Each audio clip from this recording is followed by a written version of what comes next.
what you want, 'cause a pirate is free. You are a pirate.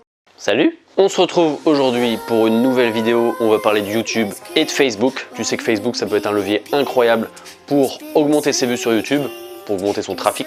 Et aujourd'hui, je vais te donner 5 moyens de promouvoir tes vidéos YouTube sur Facebook. Est-ce que tu es prêt? Yes? Go! Numéro 1. Alors, la première solution, c'est la plus banale, c'est de copier-coller ton lien YouTube sur Facebook.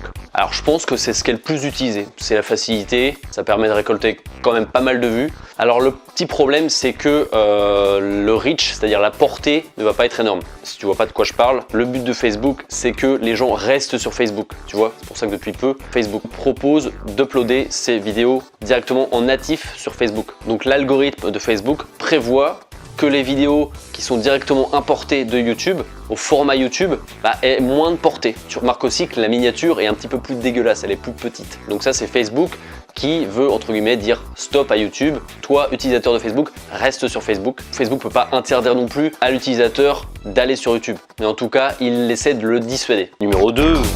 Alors ça, c'est une méthode que je viens de découvrir, qui m'a été révélée notamment par un petit youtubeur qui s'appelle Arthur Lacoste. Petite pub pour lui dans le coin. Et en fait, c'est un site qui s'appelle ytfb.com, youtubefacebook.com. Donc c'est toujours avec un lien importé de YouTube, donc pas en natif. Mais en gros, ça va te permettre d'améliorer ta miniature, qui va être au format complet, elle va plus être tronquée. Donc c'est tout bête, tu vas sur le site, tu copies le lien et tu vois le résultat. Donc pour le coup, je pense que ça marche mieux que la solution numéro 1, parce que le viewer a accès via les miniatures à une surface plus large, complète, et même si la portée n'est pas plus importante, tu gagnes clairement en visibilité. Donc je recommande pas mal cette méthode. Numéro 3.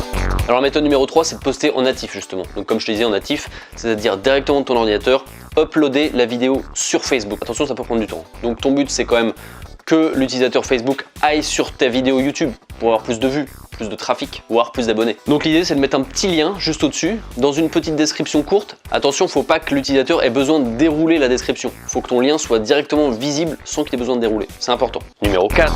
L'astuce numéro 4, elle est assez proche de l'astuce numéro 3.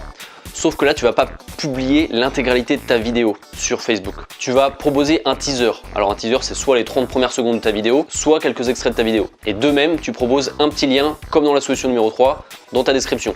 Un lien qui va directement vers ta vidéo YouTube. Donc l'avantage du teaser, c'est que l'utilisateur, ça va un petit peu lui donner faim, ça va un peu l'appâter, tu vois. Il peut pas voir tout le contenu, donc il va devoir cliquer sur ton lien YouTube pour visionner l'intégralité de la vidéo. Donc là, il faut vraiment donner, via la description, assez courte, envie à l'utilisateur Facebook de regarder l'intégralité de la vidéo. Et donc il n'a pas le choix, il faut qu'il aille sur YouTube. Bon, l'inconvénient, c'est que ça nécessite un tout petit peu de travail sur le montage parce qu'il faut couper soit les 30 premières secondes, soit couper quelques extraits. Donc voilà, tu te rajoutes un tout petit peu de travail, c'est légèrement plus long. Mais j'ai essayé, ça marche pas mal. Numéro 5.